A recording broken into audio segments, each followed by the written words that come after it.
ముఖ్యంగా మొన్న జరిగిన అసెంబ్లీ సమావేశాల సందర్భంగా మరి నిజంగా దుబ్బాక నియోజకవర్గం గత ఎన్నో సంవత్సరాల నుంచి వెనుకబడ్డది వాస్తవం. మరి ఎన్ని ప్రభుత్వాలు వచ్చినా మరి గతంలో మా ప్రభుత్వం ఉన్నప్పుడు కూడా మరి సరియైన నిధులు రాలేదు. ఇది జగమెరిగిన సత్యం.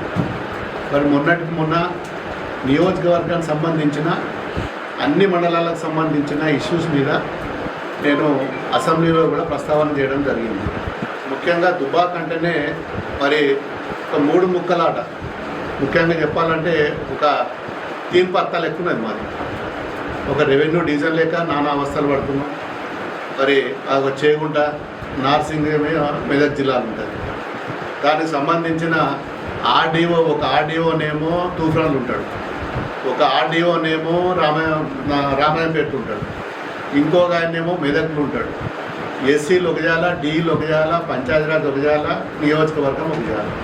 నియోజకవర్గంలో కూడా మండలంలో కూడా మూడు ముక్కలు. ఒక నియోజకవర్గంలో నార్సింగ్ ఏమో దుబ్బాకలు ఉంటాయి, మరి దాని గ్రామాలేమో మెదక్లో వస్తాయి. మాకు ఉన్నాయి 4 గ్రామాలు, మరి దానికో మండలం, దాంట్లో కూడా 2 ముక్కలు. చేగుంట కూడా అదే పరిస్థితి. మెదక్లోనేమో నర్సాపూర్ కాన్స్టిట్యున్సీలో 4 గ్రామాలు ఉంటాయి చేగుంట మండలంలో. మిగతా గ్రామాలేమో దుబ్బాక నియోజకవర్గంలో ఉంటే అవి చేగుంటలు ఉంటాయి.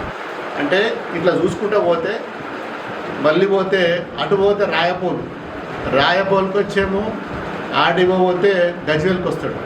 పోలీస్ స్టేషన్ ఏమో మళ్ళీ బేగంపేట పోలీస్ స్టేషన్ గజ్వేల్కి పోతాడు. మళ్ళీ ఇటు సైడ్ వస్తే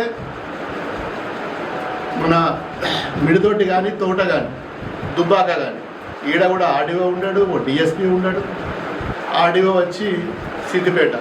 ఇట్లా చూస్తే మొత్తం నియోజకవర్గంలో అంతా చెల్లా చెదురుగున్న నియోజకవర్గం. అసలు రాష్ట్రం లేదని ఉన్నది అంటే అది మొట్టమొదటి స్థానం ఉన్నది దుబ్బాకనే.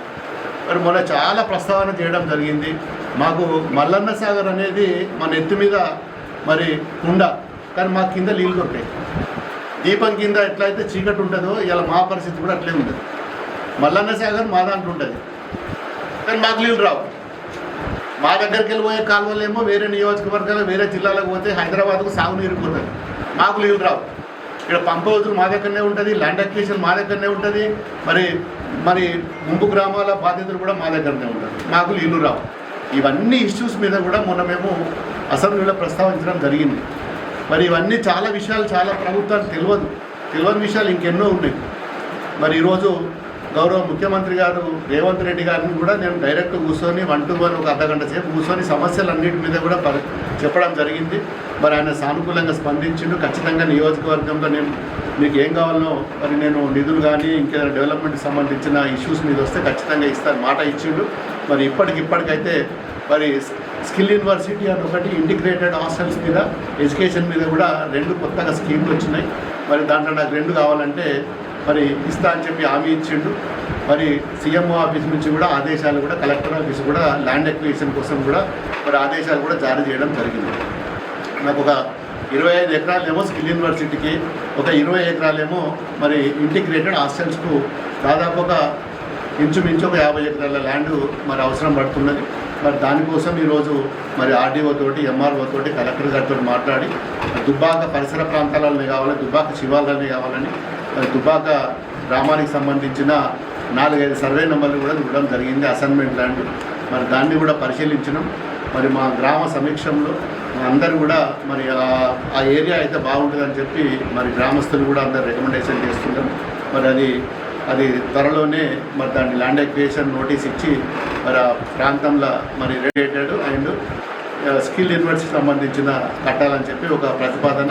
మరి దీన్ని మాకు మాట ఇచ్చి శాంక్షన్ చేసినందుకు మా దుబ్బాక నియోజకవర్గం తరఫున గౌరవ ముఖ్యమంత్రి రేవంత్ రెడ్డి గారికి కూడా ధన్యవాదాలు తెలుపుతున్నాం. మేము వాళ్ళ పని చేసిన వాళ్ళని గుర్తుపెట్టుకుంటాం.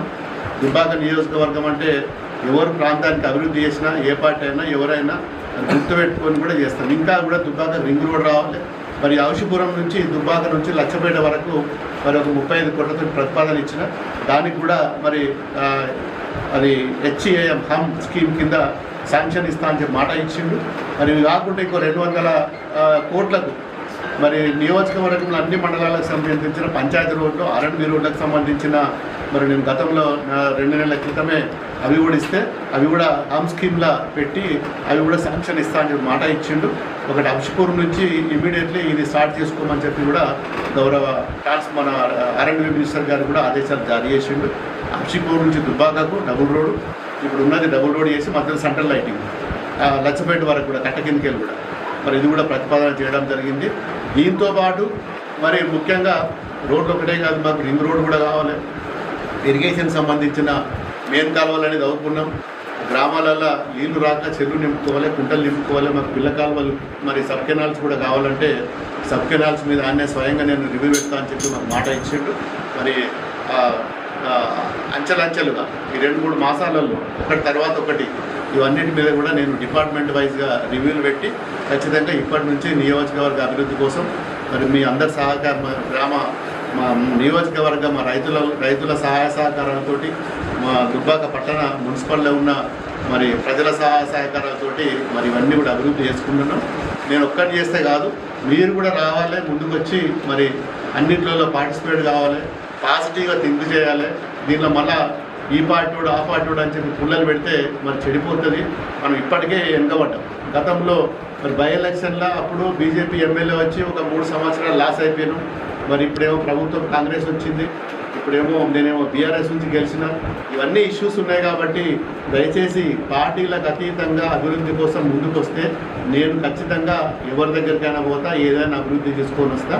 మరి నిజంగా కూడా ఇవాళ మరి మనకు ఈ ప్రాంతం అభివృద్ధికి ముఖ్యం కాబట్టి మరి ఇన్ని నిధులు, చాలా నిధులు కావాలి మనకు. ఈ జిల్లాలోనే పూర్తిగా వెనుకబడ్డది దుబ్బాక. మరి దీని తర్వాత రెవెన్యూ డివిజన్ కూడా చేసుకోవాలి. రెవెన్యూ డివిజన్ అయినట్టయితే ఈ పక్కపొంటి మండలాలకు, పక్కపొంటి జిల్లాలకు, పక్క నియోజకవర్గాలకు సంబంధించిన గ్రామాలు ఏదైతున్నాయో అన్నీ కూడా దుబ్బాకలో ఒక హబ్బు లెక్క మరి అభివృద్ధి చేసుకోవచ్చు. రెవెన్యూ డివిజన్ అనేది చాలా కీలకమైనది. ఒక రెవెన్యూ డివిజన్ వస్తే దాంతో కూడా అన్ని డిపార్ట్మెంట్లు కూడా మరి సెంట్రలైజ్ అవుతాయి. ఒకేలా కూర్చొని పనులు చేసుకోవచ్చు. ఒకసారి రివ్యూ పెట్టుకుంటే అందరూ కూడా దుబ్బాకలో కూర్చుంటే అందరూ అధికారులు, అందరూ ఆర్డీఓలు వస్తారు, ఎంఆర్ఓలు వస్తారు, డిఎస్పీలు, పోలీస్ వ్యవస్థ కానీ, పంచాయతీరాజ్ వ్యవస్థ కానీ, R&B వ్యవస్థ కానీ, ఎడ్యుకేషన్ వ్యవస్థ కానీ, ఎలక్ట్రిసిటీ వ్యవస్థ కానీ ఒక హబ్బు కింద ఉంటుంది. అభివృద్ధికి చాలా దోహదపడుతుంది. ప్రతి అంశం ఇప్పుడు అన్ని వేరే నియోజకవర్గాల నుంచి, వేరే జిల్లాల నుంచి మరి ప్రాతినిధ్యం వహించిన అధికారులు మరి ఇక్కడ పనిచేయలేకపోతున్నారు. కాబట్టి ఖచ్చితంగా ఇంకా 3 సంవత్సరాలు ఉన్నది. మా నియోజకవర్గ పనులకు బెంగ ఉన్నది వాస్తవం. మరి అభివృద్ధికి దూరం అవుతున్నాం. మరి ఇక్కడ మొన్న గెలిచిందేమో మరి అధికారం ప్రతిపక్షంలో ఉన్నాం. మనం అభివృద్ధి అవుతుందో కాదో అన్నది ఖచ్చితంగా నిలదీద్దాం, కొట్లాడదాం. ప్రభుత్వంతో ఎక్కడికైనా పోదాం, ఏ ధర్నాకైనా సిద్ధం, రాత్రి వాళ్ళు కష్టపడదాం. మరి వీళ్ళందరూ కూడా సహకరించాలని చెప్పి నేను కోరుకుంటున్నాను. Thank you.